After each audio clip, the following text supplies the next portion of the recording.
दैनिक आहार में आपका स्वागत है। सबों को जय यीशु।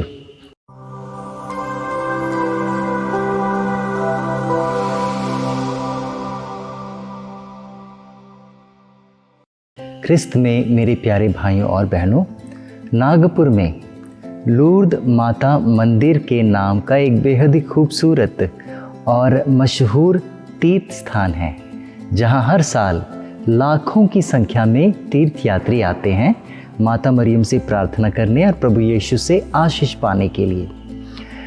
2016 की बात है, मैं आसाम में था। मेरे साथ करीब 40 तीर्थयात्री नागपुर की ओर रवाना हुए और हम बड़ी खुशी से 3 ट्रेन की बुकिंग करके, रिजर्वेशन करके हम अपने गांव से निकल पड़े। रात भर के सफ़र के बाद में हम दूसरी ट्रेन पकड़ने वाले थे। हम दूसरी ट्रेन में बैठे ही थे कि अचानक उग्रवादियों ने एक बम फोड़ा। बम का विस्फोट हुआ। गुवाहाटी शहर में बम का विस्फोट हुआ। यह एक ऐसा विस्फोट था जिसके कारण कई लोगों की जानें गई और ऐसी घोषणा की गई कि उग्रवादियों ने बंद करवा दिया है। सारा शहर बंद हो गया, सुनसान हो गया, दुकानें बंद हो गई, गाड़ियां चलनी बंद हो गई और ट्रेनें भी रुक गई। हमारी ट्रेन उसी स्थान पर रुक गई और वहाँ पर रुकने के बाद किसी ने कहा कि ट्रेन 2 घंटे रुकेगी, ट्रेन 3, 4, 5 घंटे रुकेगी। हम सुबह से लेकर शाम तक वहीं रुके रहे, लेकिन हमें चिंता थी क्योंकि हमें एक और ट्रेन पकड़नी थी जो हावड़ा से थी। अगर हम देर हो जाते तो वो ट्रेन छूट जाती। तो मैं सोच रहा था कि मैं क्या करूं। मैंने तो मन बना लिया था कि हम लौट जाएंगे, अपने गांव लौट जाएंगे और मैंने सारे लोगों को बता दिया क्यों ना बंद खुलने के तुरंत बाद हम लौट कर चले जाएंगे।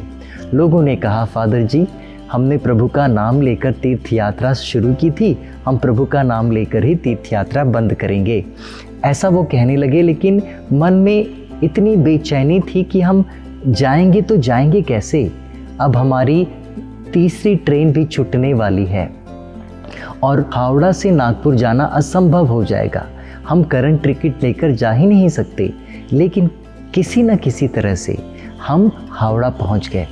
हावड़ा जाने के बाद में हमने टिकट ले ली। 40 लोगों की करंट टिकट लेकर हम गीतांजलि एक्सप्रेस जिस प्लेटफॉर्म पर थी उधर की ओर हम रवाना हो गए।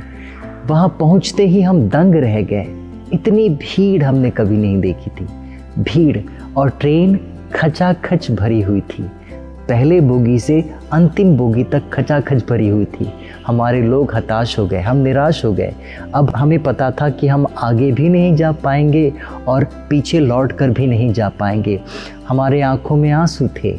सारी महिलाएं बैठकर चिंतित होकर रो रही थी, आंसू बहा रही थी कि हमने सोचा हम क्यों ना प्रार्थना करें। हम वहाँ बैठकर प्रार्थना करने लगे और जब हम प्रार्थना कर रहे थे तो मैंने देखा कि पहली बोगी जो जनरल कंपार्टमेंट थी उसमें लोग खचाखच भरे हुए थे और साथ ही साथ एक लंबी कतार थी।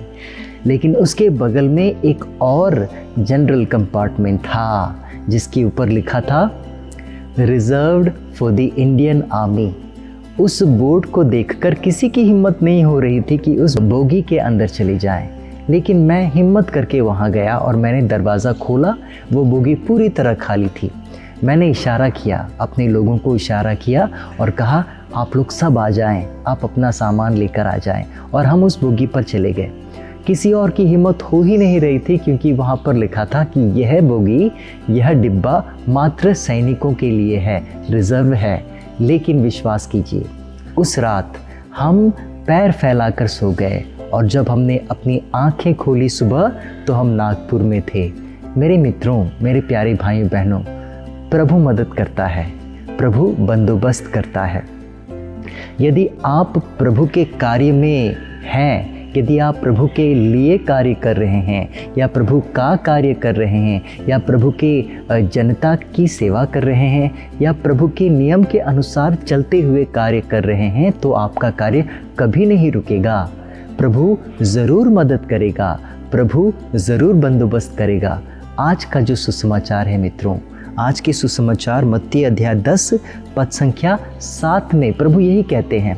प्रभु अपने शिष्यों को आदेश देते हैं कि चलते राह पर तुम स्वर्ग राज्य की घोषणा करते जाओ, लेकिन प्रभु कहते हैं कि अपने फेंटे में सोना नहीं लेना, चांदी या पैसा भी नहीं लेना, रास्ते के लिए तुम झोली भी न लो, न 2 कुर्ते लो, न जूते लो और न ही लाठी ले जाओ।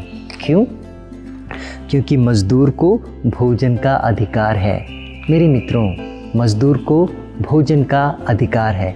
यदि आप किसी बड़ी कंपनी में कार्यरत हो, तो यदि आपकी कंपनी आपको विदेश भेजती है तो आप बेझिझक विदेश जाते हो। क्यों? क्योंकि आपको अपने जेब से खर्चा करना नहीं पड़ता, आपकी कंपनी ही सब खर्चे देख लेती है। आपके हवाई जहाज़ के टिकट का खर्चा, आपके होटल में रुकने का खर्चा और आपके घूमने फिरने का खर्चा और आपके भोजन का खर्चा सब कुछ देख लेती है। तब आपको एहसास होता है कि मेरा कंपनी कितना अच्छा है, यह मुझे कितनी मदद कर रही है। मेरे मित्रों, यदि ऐसी बात है तो हम अपने स्वर्गीय कंपनी के मालिक पिता ईश्वर पर भरोसा क्यों नहीं करते? यदि हम इस संसार की कंपनियों पर भरोसा करते हैं तो हम अपने स्वर्गीय कंपनी के मालिक पिता ईश्वर पर भरोसा क्यों नहीं करते?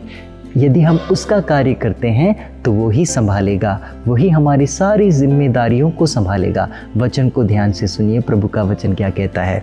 प्रभु कहते हैं, मत्ती अध्याय 6 पद संख्या 26, प्रभु का वचन कहता है, आकाश के पक्षियों को देखो, वे न तो बोते हैं, न ही लुनते हैं और न बखारों में जमा करते हैं, फिर भी तुम्हारा स्वर्गीय पिता उन्हें खिलाता है। क्या तुम उन सब से बढ़कर नहीं? क्या तुम उन सब से बढ़कर नहीं?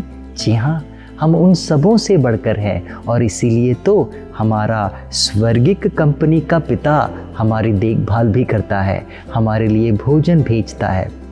याद रखिए, 40 साल तक इजरायली जनता मिस्र देश से प्रतिज्ञात देश की ओर चलते रहे। जब उन्हें भूख लगी तो ईश्वर ने उन्हें भोजन दिया, जब उन्हें प्यास लगी तो ईश्वर ने उन्हें पानी पिलाया, जब उन्हें लाल समंदर में कोई पुलिया नहीं मिली तो ईश्वर ने उस पानी के बीचों बीच रास्ता भी बनाया।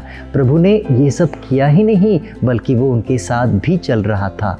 मेरे मित्रों, आपके धार्मिक यात्रा में प्रभु साथ साथ चल रहा है और यदि आप ईश्वर का काम करते हो तो वो आपकी जिम्मेदारी भी उठाएगा, आपका पेट भी भरेगा और आपके कार्यों को पूर्णता तक पहुंचाएगा। सबों को जय यीशु।